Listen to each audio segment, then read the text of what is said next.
Манай альбомны Voyager гэдэг бүтээл байгаа. Voyager бол хүндрэлтэн бол 2 Voyager доогоос одоо хагас 100 жилийн өмнө хөөргсөн.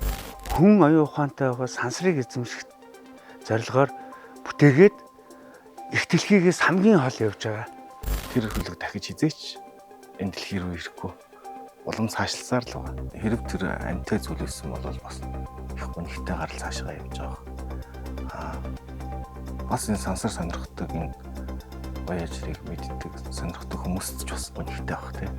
Хөрхийн ингэ дахиж ирэхгүйгээр өөрт ингэ явлаа да гэдэг нэг тийм хүнд сэтгэл төрүүлэх маягтай байгаа. Тэгж хийж гисэн. Ерөнхийдөө бас ингэж аваад үзэхээр манай цомог тэр чигтээ Voyager хөлгийн одоо аялал бас нөгөө нэг хурд хүчийг илэрхийлсэн. Нэлээд хүчтэй, нэлээд underground underground талтай